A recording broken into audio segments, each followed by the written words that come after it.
بسم اللہ الرحمن الرحیم۔ آج ہم ایک نیا سلسلہ شروع کر رہے ہیں اور وہ ہے خطبات اقبال کی عام فہم تفہیم کے سلسلے میں۔ خطبات اقبال انگریزی میں لکھی گئی اور اس کے ساتھ کوئی اچھا سلوک نہیں کیا گیا ہمارے ہاں۔ اقبال کی شاعری کو تو پڑھا گیا اور اس کو بہت پڑھایا بھی گیا، لیکن خطبات کو نظر انداز کیا گیا، اور اگر کہیں اس پہ کوئی تبصرہ کیا بھی گیا تو وہ کوئی اتنا جو ہے وہ ہیلپ فل نہیں تھا، اس کے لیے کوئی کنسٹرکٹیو جسے کہنا چاہیے وہ نہیں تھا، اور اس پہ تنقید بھی جو ہوئی وہ بڑی واجبی سی ہوئی۔ کوئی اس کو جو ہے اس پہ کوئی بات آگے بڑھائی نہیں گئی، کوئی اس پہ تشریحات نہیں اس پہ کی گئیں۔ اس کی وجوہات ٹھیک ہے، ایک وجہ تو یہ ہے کہ وہ انگریزی میں لکھا گیا، انگریزی بھی وہ فلسفیانہ قسم کی ہے، اور ماڈرن جو تھاٹ ہے فلسافیکل ویسٹرن تھاٹ اس کو، اور پھر جو مسلم پولیٹیکل تھاٹ ہے، مسلم جو ریلیجس تھاٹ ہے اس پہ جو ہے وہ لکھا گیا، تو وہ اس کے بارے میں جو ہے وہ زیادہ سوچ بچار لوگوں نے نہیں کی۔ اور اقبال کی شاعری جو ہے وہ ایک عام فہم بھی تھی، لوگوں کو ایک جذبہ بھی دیتی تھی۔ یہ جو ہے یہ زیادہ دقیق چیز ہے، زیادہ ثقیل چیز ہے، اور اس پہ جو ہے زیادہ کام کرنے کی ضرورت تھی، لیکن وہ کام اس پہ نہیں ہوا۔ ان سیریز کا جو مدعا ہے وہ یہ ہے کہ اقبال پر جو کام نہیں ہوا اس کو آگے بڑھایا جائے، اور خطبات کے جو میسج ہے، جو پیغام ہے، اس کو دیکھا جائے، اس کو عام فہم بنایا جائے، اور اس پر جو تنقید ہے وہ کی جائے اور بات کو آگے بڑھایا جائے۔ آج 100 سال ہو چکے ہیں تقریباً ان خطبات کو سامنے آئے ہوئے۔ پہلا خطبہ 1924 میں ایک علامہ نے لاہور میں دیا تھا اجتہاد کے نام پر، اور وہ بھی انگریزی میں تھا، لیکن جس کو بھی اس کی خبر ملی انہوں نے اس پر کفر کے خطمے لگائے، اور اقبال کے خلاف کافی خاصا جو ہے وہ ہنگامہ کھڑا ہو گیا کہ یہ کون ہے، یہ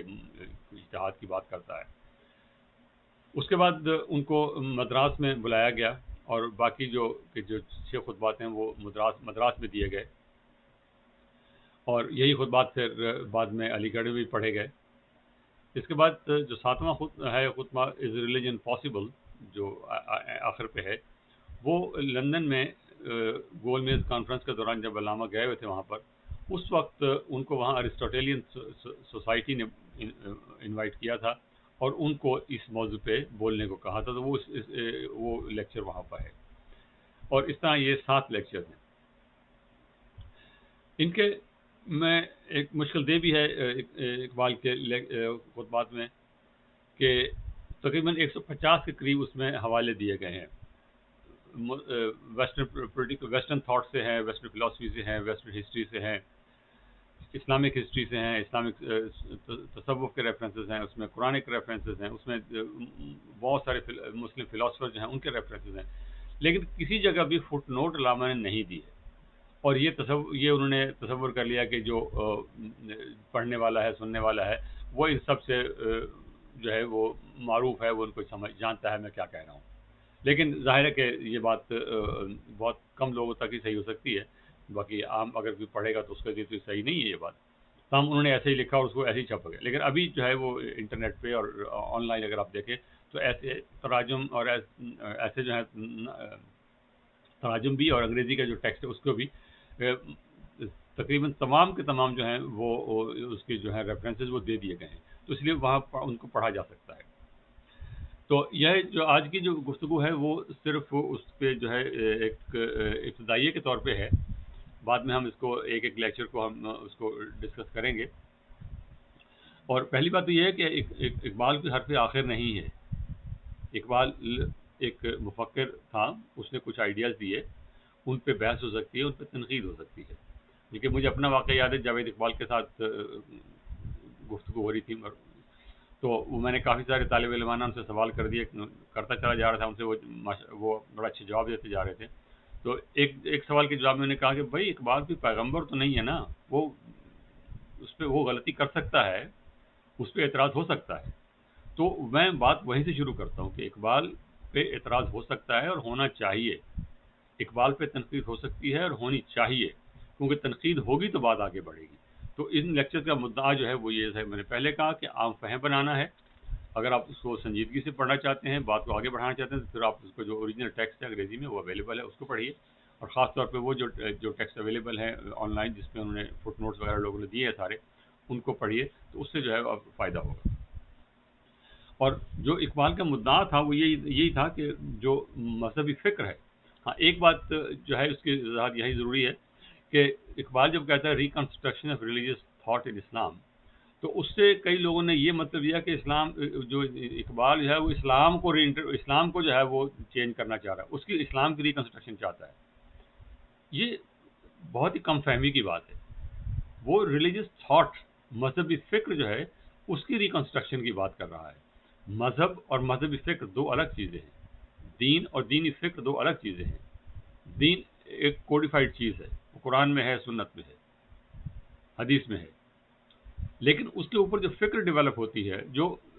فقیہ جو ڈیولپ کرتا ہے، جو جورسٹ ڈیولپ کرتا ہے، جو فلاسفر ڈیولپ کرتا ہے، جو وقت کے تقاضوں کے ساتھ چیزیں بدلتی ہیں، وہ مذہبی فکر کہلاتی ہے. اور اس کا جو طریقہ اسلام میں رائج تھا وہ اجتہاد کا تھا. لیکن جیسے علامہ اقبال نے پیشہ ور مولویوں نے وہ اس پہ پابندی لگا دی کہ اب یہ کوئی بات جو ہے وہ نہیں ہو سکتی، اور اب جو ہے جیسے ہے ایسے ہی رہے گا، جو ٹریڈیشن ہی چلے گی، جو مرضی ہو جائے، ہم اس پہ جو ہے کوئی، اور جو پہلے لوگوں نے بزرگوں نے کہہ دیا ہے وہ اسی پہ عمل ہوگا. حالانکہ ان بزرگوں نے ان فقیہوں نے، ان فلاسفر نے، ان جورسٹ نے، ان مفسروں نے، ان محدثوں نے اپنے زمانے کے حساب سے جو ضروریات تھیں، جو مسائل تھے، ان کے مد نظر رکھتے ہوئے ان کی تشریح کی تھی. اب وقت بدل گیا ہے، اور خاص طور پہ ابن تیمیہ کے بعد جو ہے یہ بالکل ہی اس کا ختم ہو گیا. انہوں نے کہا یہ اجتہاد کا ہو ہی نہیں سکتا. اس کی بنیادی وجہ جو ہے وہ علماء کے ذہن میں یہ ہے کہ اگر اس طرح لوگ انٹرپریٹ کرتے رہے مذہبی تھاٹ کو اور مذہبی فکر کے بارے میں اپنی رائے دیتے رہے تو جو ہے وہ بہت جو ہے انتشار پھیل جائے گا. یہ غلط بات ہے. علم میں کوئی بات قطعی نہیں ہوتی. مذہبی فکر علم کی بات ہے، اور علم میں اختلاف کی گنجائش بھی ہوتی ہے اور ہونی چاہیے. تو اس پہ جو ہے وہ آپ جیسا کہ معلوم ہے کہ عام طور پہ تو ہمیں یہی معلوم ہے کہ 4 فقہ ہیں، حنبلی، مالکی، شافعی اور،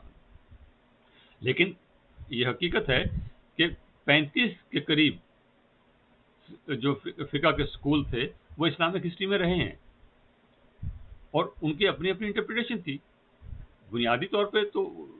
فکر ایک ہی ہے، دین ایک ہی ہے، لیکن اس دین کے بارے میں جو باتیں کی گئی ہیں وہ ہر کسی نے اپنے الگ الگ کی ہیں. فقہ حنفی ہے، فقہ مالکی ہے، شافعی ہے، حنبلی ہے، یہ سارے جو ہیں اپنے زمانے کے حساب سے انہوں نے جیسے بھی اس کو مناسب سمجھا اس کے حساب سے انٹرپریٹیشن کی ہے. تو اقبال اس موجودہ دور میں جو سائنس کا دور ہے، جو آج سے 300 سال پہلے جسے ہم شروع کہہ سکتے ہیں، اس نے جو چیلنجز پیش کیے ہیں، جو تہذیب مغرب نے چیلنجز پیش کیے ہیں، ان کا جواب دینا چاہتا ہے کہ اسلامی تہذیب جو ہے مسلمانوں کو جو اقتدار ہے، جو مسلمانوں کی شان شوکت تھی، جو علم کی وجہ سے تھی، جو اقتدار کی وجہ سے تھی، وہ ساری کی ساری ملیاں میٹ ہو گئی ہے. تو کیوں ہو گئی ہے؟ اس کی جو وجہ وہ یہی بتاتا ہے کہ ہم نے جو جدید دور کے تقاضے ہیں ان سے دین کی تطبیق نہیں کی ہے. اور اس کے لیے آپ ایک چھوٹی سی کتاب ہے مفتی محمد شفیع صاحب کی، حالات جدیدہ کے شرعی احکام، چھوٹی سی ہے، میرا 100 صفحہ بھی نہیں ہے. وہ اگر کہیں ملے تو اس کو پڑھ کے دیکھ لیجیے، آپ کو اندازہ ہو جائے گا کہ کس قسم کے مسائل پہ ہم لوگ الجھے ہوئے ہیں. اور پھر یہ باقی بات ہم تفصیل سے جب ایک ایک چیپٹر پہ کریں گے اس پہ کر لیں گے. اس وقت مدعا صرف اس کو انٹروڈیوس کرانا ہے. اقبال بیسیکلی یہی کہنا چاہتا ہے کہ مذہب اور سائنس کوئی ایک دوسرے کے دشمن، ایک دوسرے کے مخالف نہیں ہے. ایٹ کریٹو لیول پہ مذہب اور سائنس اور فلسفہ یہ ایک ہی ہے، جو کریٹو لیول ہے. عام زندگی میں تو ظاہر الگ الگ ہی ہیں، لیکن کریٹو لیول پہ یہ ایک ہی چیز ہے جہاں سے یہ چیز پھوٹتی ہے. تو وہ یہ مذہبی ایکسپیرینس کی بات کرتا ہے. تو مذہب جو ہے وہ سائنس کے ساتھ چل سکتا ہے. اور ہم نے دیکھا ہے کہ بڑے بڑے سائنسدان، جس میں آئنسٹائن اور نیوٹن کا نام بڑے واضح ہیں، وہ اپنے مذاہب پہ قائم رہے، اور اپنا سائنس میں بھی ان کا بہت بڑا مقام ہے. لیکن ایسے سائنسدان بھی ہیں جو کہ اپنے دین سے منحرف ہو گئے. تو دین کے ساتھ سائنس چل سکتی ہے، یہ کوئی اس میں کوئی دشمنی نہیں ہے. اور مذہب کے اہل مذہب جو ہیں، خواہ وہ مغرب میں چرچ والے ہیں یا ہمارے یہاں مسجدوں والے ہیں، وہ دین سائنس سے خوف زدہ ہیں. سائنس سے خوف زدہ ہونے کی ضرورت نہیں ہے، اور سائنسدانوں کو مذہب سے ڈرنے کی ضرورت نہیں ہے کہ مذہب کوئی فاسل نہیں ہے، کوئی ایسی کوئی پڑی ہوئی کوئی پرانی شے نہیں ہے جو پتھر بن چکی ہے. وہ ایک لیونگ چیز ہے، وہ ایک زندہ حقیقت ہے، اور وقت کے تقاضوں کے ساتھ جو بھی تقاضے ہوتے ہیں ان کے ساتھ وہ زندہ رہ سکتی ہے. وہ زندہ رہے ہیں جی، اور دین ہیں، لیکن ہم لوگ جو ہیں اس کو جو ہے پیچھے کی طرف کھینچنے کے چکر میں پڑے ہوئے ہیں. تو اس کے بعد ایک بات جو واضح کرنے کی ہے کہ جو اقبال ہیں وہ اسی تحریک میں ہیں، اسی لائن میں ہیں جس میں سر سید تھے. سر سید، شبلی، اقبال، جناح اور پھر پاکستان، یہ ایک سلسلہ بنتا ہے. دوسرا جو سلسلہ بنتا ہے وہ ہمارے جو دینی مدارس کا جو سلسلہ ہے وہ ہے، جس میں کہ ہمارے علماء جو ہیں وہ سند یافتہ ہوتے ہیں، جہاں پہ خاص قسم کی جو ہے وہ ٹریڈیشن جو ہے اس کو فالو کیا جاتا ہے کہ آپ نے جو بزرگ ہیں جو پہلے کہا گیا ہے اس پہ تنقید نہیں کرنی، اور جو کتاب پڑھنی ہے وہ کسی سے پوچھ کے پڑھنی. یونیورسٹی کا جو کانسیپٹ پیدا ہوا، اگرچہ سب سے پرانی یونیورسٹی اب بھی مسلمانوں کی بنی ہوئی ہے، الازہر، لیکن وہاں پر بھی سوچ پہ پابندی لگ چکی ہے. لیکن یونیورسٹی کا جو مقصد ہے یونیورسل سے ہے یونیورسٹی، کہ یہاں ہر چیز پہ بحث ہوگی، ہر چیز پہ سوال اٹھایا جائے گا. یونیورسٹی کا بیسک کانسیپٹ ہی ہے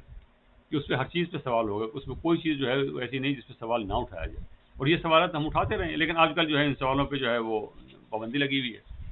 دوسرا یہ کہ اقبال صرف یہ لیکچر نہیں دینا چاہ رہے تھے،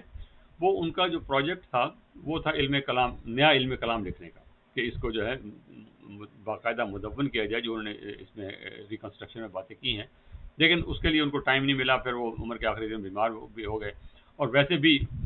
یہ ایک آدمی کا کام تو نہیں ہے کہ سارے کام ایک ہی شخص سارے کرے، باقی لوگوں کو کرنے چاہیے. تو اس میں اب یہ سوال موجود ہے کہ اقبال جو سائنس اور مذہب میں جو تطبیق پیدا کرنا چاہتے تھے اس پہ کامیاب ہوئے یا نہیں ہوئے. اقبال سائنس کے کہتے ہیں کہ مغرب نے جو کچھ لیا ہے وہ جو انڈکٹیو لاجک سے لیا ہے، اور انڈکٹیو لاجک جو ہے وہ مسلمانوں کی ایجاد ہے، اور وہ قرآن کانسیپٹ ہے انڈکٹیو لاجک. اس پہ جو ہے اگر کسی کو اعتراض ہے تو وہ بات کر سکتا ہے. اقبال نے تو حوالہ دیا ہے ابن خلدون کا اور غزالی کا کہ انہوں نے یہ بات کہی ہے کہ انڈکٹیو لاجک جو ہے وہ بنیاد ہے ہماری سوچ کی. تو انڈکٹیو لاجک یہی ہے کہ آپ چیز کو انالائز کرتے ہیں. ارسطو کی جو فلاسفی تھی وہ یہ تھی کہ دنیا جو ہے، کائنات جو ہے یہ مکمل ہے، یہ ایسے ہی تھی، ایسے ہی رہے گی، اور ہم نے اس میں ایسے ہی رہنا ہے. لیکن بعد میں جو کانسیپٹ ڈیولپ ہوئے، جب اس کو ریجیکٹ کیا گیا اس کے فلسفے کو انڈکٹیو لاجک کی بنیاد پر، بیکن نے جب ریجیکٹ کیا، پھر بیکن اسپین سے پڑھ کے آیا تھا مسلم یونیورسٹی سے، تو وہ اس کے بعد مغرب میں ترقی اس وقت ہوئی جب انہوں نے ارسطو کے فلسفے کو مسترد کر دیا ہے. اس سے پہلے تب مغرب میں ترقی نہیں ہوئی سائنس میں. اور سائنس کو ویسے بھی یہ معلوم ہے کہ سائنس اور سائنسدان کو گالی کے طور پہ استعمال کیا جاتا ہے. جیسے ہمارے یہاں مذہبی طبقوں میں فلسفے کو یا فلاسفی کو، جو فلاسفر کو جو ہے وہ گالی کے طور پہ کیا جاتا ہے کہ فلاسفر ہیں یہ. تو وہ اس کی بیک گراؤنڈ ہے وہ معتزلہ والی، لیکن اس سے ڈرنے کی ضرورت نہیں ہے. یہ اور ہمیں جو تقاضے ہیں جدید دور کے، اس پہ ہمیں اس پہ مد نظر رکھتے ہوئے اپنی فکر کی درستی کرنی ہوگی. پھر اقبال جو ہے وہ تصوف اور تہذیب مغرب کے سخت ناقد رہے ہیں، یہ ہمیں معلوم ہے. شاعری میں انہوں نے تصوف پہ سخت تنقید کی ہے، تہذیب مغرب پہ سخت تنقید کی ہے، لیکن یہاں خطبات میں وہ بات نہیں ہے. شاعری میں بھی وہ تصوف سے جان نہیں چھڑا سکے، کہ یہاں پر بھی وہ جو ریلیجس ایکسپیرینس کی بات کرتے ہیں وہاں پر وہ تصوف کی بات ہی ہو جاتی ہے. اور وہ کیوں ہے اس سے وقت سے بات ہوگی. اس کے بعد تہذیب مغرب کے بارے میں اب یہاں وہ کہتے ہیں کہ اگر مسلمان تہذیب مغرب کے جو ہیں کانسیپٹس، بیسک بنیادیں جو ہیں ان پہ اگر ایکسیپٹ کریں گے تو وہ دراصل اپنے ہی تہذیب کو جو ہے وہ ایکسیپٹ کریں گے. کیونکہ مغرب کی تہذیب جو ہے وہ اسلامک پرنسپل سے ہی اٹھی ہے، لیکن بعد میں انہوں نے جب اس کو دین سے نفرت کی بنیاد پر اور دین کو بالکل مسترد کر دیا اور خدا کو چھوڑ دیا، وہ کتاب کا نام ہے نیٹشے کا ڈیتھ آف گاڈ. تو جب وہاں تک بات پہنچی تو اس پہ پھر اقبال جو ہیں وہ یہ کہتے ہیں کہ یہ غلط ہے، یہ رویہ غلط ہے، سائنس اور مذہب جو ہے ان کی آپس میں کوئی مخاصمت نہیں ہے، یہ دونوں ساتھ چل سکتے ہیں۔ اور دوسرا یہ کہ اقبال جو ہیں وہ ہمیں پروگریسو بھی نظر آتے ہیں، ہمیں کنزرویٹو بھی نظر آتے ہیں۔ اس سے بھی بحث ہو سکتی ہے کہ کنزرویٹو اقبال کہاں ہے، اقبال پروگریسو کہاں ہے، لیکن اسلام کی جو تشریح وہ ریکنسٹرکشن میں دیتے ہیں وہ پروگریسو ہے، وہ ارتقاء ہے، کہ ہر چیز جو ہے وہ ارتقاء پذیر ہے، ہر چیز جو ہے وہ آگے بڑھ رہی ہے، اپنی بہتری کی تلاش میں ہے۔ تخلیق جو ہے، جو تخلیق کا جوہر ہے، جو کائنات میں ہے، جو انسان میں ہے، اور جو خداوند تعالیٰ جسے اپنے آپ کو اپنا ظہور کرتے ہیں، وہ قوت تخلیق ہے، احسن الخالقین ہیں وہ۔ اور انسان بھی جو ہے چھوٹے موٹے لیول پہ وہ تخلیق کرتا ہے، وہ شاعری تخلیق کرتا ہے، یا وہ تاج محل بناتا ہے، یا وہ دیا بناتا ہے، یا وہ بجلی پیدا کرتا ہے، یا ہوائی جہاز بناتا ہے، وہ بھی یہی تخلیق کا کام کر رہا ہوتا ہے۔ تو یہ جو ہے صفت خلاقی جو ہے یہ اپنے آپ کو ظاہر کرتی ہے، اپنے آپ کو آگے بہتر سے بہتر بناتی ہے۔ اس پہ بھی لوگوں کو اعتراض ہے کہ یہ اقبال نے جو ہے یہ ایولیوشن کا جو کانسیپٹ ہے، ڈاروینین کانسیپٹ، اس کو جو ہے وہ اسلام پہ لگا دیا ہے، جو غلط ہے۔ اس پہ پھر میں بار بار کہہ رہا ہوں کہ وقت بحث ہو کہ یہاں موقع نہیں ہے۔ اس کے بعد اقبال جو ہیں وہ اسلامی ریاست کا کانسیپٹ پیش کرتے ہیں آخری حصے میں جا کے، کہ اسلامی ریاست جو ہے ایک فلاحی ریاست ہوگی، اس میں جو ہے وہ اسپرچول ڈیموکریسی کی بات کرتے ہیں کہ وہ کیسے ہو۔ اور اس وقت جب اقبال نے یہ خطبات دیے ہیں تو وہ کانسیپٹ واضح نہیں تھے، تمام کی تمام مسلم دنیا جو تھی، تمام کے تمام مسلم ممالک جو تھے وہ نوآبادی نظام کے محکوم تھے، کوئی کسی ملک میں کسی جگہ پر کوئی عملی تجربہ کرنے کی کوئی گنجائش نہیں تھی۔ صرف ترکوں نے شکست کھانے کے باوجود اپنا وجود برقرار رکھا اور اپنی آزادی برقرار رکھی اتاتürk ترکی رہنمائی میں۔ اس سے اقبال کو کافی امید پیدا ہوئی تھی، لیکن اس سے بھی پھر اقبال بعد میں مایوس ہو گئے جب اس نے بالکل ہی ملک کو ویسٹرنائز کر دیا۔ تو پھر وہ اقبال نے وہی کہا تھا کہ نہ مصطفیٰ نہ رضا شاہ میں نمود اس کی، کہ روح شرق بدن کی تلاش میں ہے ابھی۔ تاہم وہ ایک پہلا ایکسپیرینس تھا، اور اس میں نیشنلزم کا جو کانسیپٹ تھا اس پہ بھی اقبال نے کہا کہ جو ہے مسلم اقوام جو ہے نیشنلزم کو اڈاپٹ کر سکتی ہیں، اگر حالانکہ اقبال وہ کہہ چکے ہیں کہ ان تازہ خداؤں میں بڑا سب سے وطن ہے، جو پیرہن اس کا ہے مذہب کا کفن ہے، لیکن آپ خطبات میں وہ یہ کہتے ہیں کہ یہ جو ہے اس وقت مسلم اقوام جو ہیں وہ نیشنلزم کو ایکسیپٹ کر سکتی ہیں اور اپنے الگ الگ شناخت رکھ سکتی ہیں۔ اور یہی کانسیپٹ انہوں نے اپنے جو خطبہ جو الہ آباد کا جو خطبہ ہے، جس میں انہوں نے ایک ویگ سا کانسیپٹ دیا کہ ہم شمال مغرب میں جو ہے ایک الگ ریاست قائم ہوتی میں دیکھ رہا ہوں مسلمانوں کے لیے، تو وہ اس میں یہی کانسیپٹ تھا، نیشنلزم ہی اس کی بنیاد تھی۔ لیکن نیشنلزم جو ہے وہ اس کو وہ محدود طریقے سے ایکسیپٹ کرتے ہیں، وہ جس طرح تصوف ہے، جس طرح مغربی تہذیب ہے، جس طرح نیشنلزم ہے، ان پہ تنقید کرنے کے باوجود وہ ان کی تحسین بھی کرتے ہیں، اور ایک حد تک یہ بھی کہتے ہیں کہ یہ انیویٹیبل ہے، اس سے مفر ممکن نہیں ہے، تو اس لیے وہ اس کے ساتھ، اور یہی چیز کو وہ اسی چیز کو اجتہاد کہہ سکتے ہیں، اسی چیز کو جو ہے ریکنسٹرکشن کہہ سکتے ہیں۔ ہمارے علماء کا مسئلہ یہ ہے کہ وہ دین کو ریکنسٹرکٹ کر بھی رہے ہیں، اجتہاد کر بھی رہے ہیں، لیکن مانتے نہیں ہیں۔ آپ گھڑی کا مسئلہ دیکھ لیجئے، آپ لاؤڈ سپیکر کا مسئلہ دیکھ لیجئے، آپ تصویر کا مسئلہ دیکھ لیجئے، اور اس کے بعد آج انٹرنیٹ کا مسئلہ دیکھ لیجئے، ٹیلی ویژن کا مسئلہ دیکھ لیجئے، تمام چیزوں کو مسترد کیا گیا، دین کے خلاف کہا گیا، یہود و ہنود کی سازش قرار دیا گیا کہ یہ تو دین کے سراسر خلاف ہے، اور جب وہ جادو سر چڑھ کے بولا تو پھر ایکسیپٹ بھی کر لیا، لیکن ایکسیپٹ جب کیا تو یہ نہیں کہا کہ ہم نے پہلے غلط کہا تھا۔ اس رویے سے نجات حاصل کرنے کی ضرورت ہے کہ اس پہ کھل کے بحث کی جائے، اور بحث کے نتیجے میں جہاں پہنچا جائے اس کو قبول کیا جائے، اور اگر اس بحث کے بعد اگلی بحث پیدا ہوتی ہے تو پھر پہلی بحث جو ہے اس کو استرداد جو ہے اس پہ ایکسیپٹ کیا جائے، ہم پہلے جو بات تھی وہ غلط تھی، لیکن ہم اس پہ نہیں جاتے، کیونکہ ہم نے وہ جو ہے وہ بزرگوں کی پرستش جو ہے اتنی عزیز ہے کہ کیونکہ ہمارے فلان بزرگ نے کہا تھا تو یہ تو ہم نہیں مان سکتے، تو اس طرح تو بزرگوں کی توہین نہیں ہو جائے گی۔ کسی بزرگ نے یہ نہیں کہا کہ میں حرف آخر ہوں،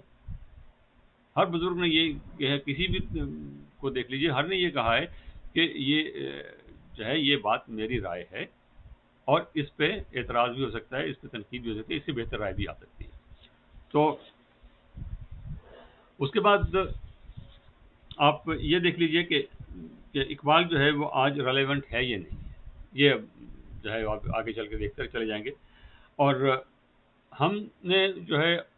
مجموعی طور پر اس وقت جو مسلم دنیا ہے، خاص طور پہ پاکستان، افغانستان، ایران، سعودی عربیہ، یہ جو ممالک ہیں، یہاں پر جو ہے ایک انتہا پسندی جو ہے وہ زوروں پر ہے، اور اسی کو ہم نے دین بنا دیا ہے۔ خودکش بمبار جو ہیں وہ پھر رہے ہیں، لوگوں کو عورتوں کے حقوق نہیں دیے جا رہے، مذہبی اقلیتوں کے حقوق جو ہیں وہ غصب کیے جا رہے ہیں، اپنے ہم مسلک اور اپنے ہی ہم مسلمانوں کو مارا جا رہا ہے۔ تو یہ، اور مغرب جو ہے اس کے خلاف جو ہے وہ صبح شام جو ہے کہ اس کے خلاف صبح شام جو ہے وہ ہم تقریریں کرتے ہیں، اور کھاتے بھی لے کے مغرب سے ہیں، رہنا بھی مغرب میں چاہتے ہیں، اور مغرب کی جو ایجادات ہیں، مغرب کی جو ویسے تخیلات ہیں، خواہ وہ اسٹیٹ کی صورت میں ہے، خواہ وہ ریٹن کانسٹیٹیوشن کی صورت میں ہے، خواہ وہ سیپریشن آف پاور کی صورت میں ہے، خواہ وہ جوڈیشل سسٹم کی صورت میں ہے، الیکشن کی صورت میں ہے، کسی بھی جمہوریت کی صورت میں ہے، کسی بھی صورت میں ہے، ہم نے سارے کے سارے اڈاپٹ کیے ہوئے ہیں، لیکن آئیڈیالوجیکل طور پر ہم انہیں غیر اسلامی سمجھتے ہیں۔ یہ سخت لفظ ہے لیکن منافقت ہے، جس کا ہمیں خود سامنا کرنا ہے کہ ہمیں اپنے تصورات کو درستگی کی ضرورت ہے۔ اور یہ بھی دیکھ لیجئے کہ اس وقت جو بالکل پسماندہ گئی گزری قومیں تھی، گئی گزری اقوام تھی، جن کا جو ہے جو جی ڈی پی گروتھ 2% تھا، 1% تھا، نیگیٹو میں تھا، چین کو دیکھ لیجئے، جاپان کو دیکھ لیجئے، اور اب ہندوستان کو دیکھ لیجئے 1992 کے بعد سے، کہ وہ انہی چیزوں کو لے کہاں سے کہاں پہنچ گئے ہیں، اور ہم اسی میں الجھے ہوئے ہیں کہ یہ حلال ہے کہ حرام ہے۔ اس سے آگے نکلنا ہوگا، یہ اقبال کہتا ہے، اور اس کو آگے خطبات میں اس کو بحث کریں گے۔ اور یہ بھی ہے، ہمیں معلوم رہنا چاہیے کہ مذہبی انتہا پسندی جو ہے، کسی بھی قسم کی انتہا پسندی جو ہے، اس کا جو علاج ہے وہ جبر نہیں ہے، جبر سے چیزیں نہیں دبتی۔ اس کا دہشت گردی کی جو ایک بنیادی وجہ ہے وہ غربت ہے اور ظلم ہے۔ جو سسٹم، جو استبداد جو ہے سارے کے سارے مسلم ممالک میں، جہاں جمہوریت جو ہے وہ بس برائے نام ہی ہے، اور کہیں زیادہ ظلم ہے، کہیں زیادہ کم جبر ہے، تو یہ جبر ہے، اس سے جو ہے وہ وسائل کی، دولت کی غیر منصفانہ تقسیم پیدا ہوتی ہے، اس سے جو ہے غربت اور ناراضگی پیدا ہوتی ہے، لوگوں کو مواقع نہیں ملتے، اس سے جو ہے ریزنٹمنٹ پیدا ہوتی ہے، اور وہی چیز جو ہے پھر بعد میں جا کے وہ ایک نظریہ کا روپ دھار لیتی ہے، کیونکہ انسان کو یہ کوئی بھی کام کرنے کے لیے یہ جو ہے ایک نظریاتی بنیاد ایک چاہیے ہوتی ہے جب وہ مجموعی طور پہ وہ کام کرنا چاہتے ہیں۔ تو یہ باتیں جو ہیں ان سے، لیکن اس میں یہ بھی واضح ہے کہ یہ انتہا پسندی کوئی نئی چیز نہیں ہے۔ اسلامک تاریخ میں بہت زبردست قسم کی، بہت خوفناک قسم کی انتہا پسندیاں جو ہیں وہ رہی ہیں۔ یہ ہمارے شروع میں ہی ہمارے جو خوارج تھے وہ ایک بہت خطرناک قسم کا انتہا پسند گروپ تھا وہ۔ اس کے بعد جو ہے وہ ہمارے بہت سے جو ہے کرام کیا، اور یہ جو اساسن حشیشین جو تھے، یہ اس قسم کے بہت سے لوگ فرقے پیدا ہوتے رہے ہیں، لیکن اسلام کا جو تمدن ہے وہ بڑھتا رہا ہے، وہ آگے چلتا رہا ہے، اور اس کی وجہ یہی رہی ہے کہ فکر پہ پابندی نہیں تھی، ہر زمانے کے لحاظ سے نیا فکر پیدا ہوتا رہا تھا، اور جب زوال آیا ہے پچھلے 200-300 سال میں، تو اس کی وجہ یہی رہی ہے کہ فکر پہ پابندی لگ گئی ہے۔ تو اس سے جو ہے وہ ہم جان چھڑانا ہے، کیسے چھڑائیں گے اس کا تو اب بعد میں ہی دیکھیں گے۔ تو فی الحال بات کو یہیں پہ ختم کر دیتے ہیں، تو انشاءاللہ پھر نیکسٹ جو ہے وہ ہم پہلا خطبہ جو ہے اقبال کا مذہبی تجربہ جو ہے اس پہ ہم بات کریں گے، اور ہمارا چینل ہے فکر نو، پلیز اس پہ جائیے، سبسکرائب کیجیے، اور ہم انشاءاللہ آپ سے پھر گفتگو کریں گے۔ اور آپ کا کوئی سوال ہو، کوئی آپ کو کوئی اعتراض ہو، کوئی ایسی چیز ہو جو رہ گئی ہو، جو آپ کے خیال میں نے غلط کہی ہے یا اسے کسی اور طریقے سے کہنا چاہیے تھا، تو پلیز اس پہ اپنے کمنٹس میں چھوڑ دیجیے گا۔ بہت شکریہ، خدا حافظ،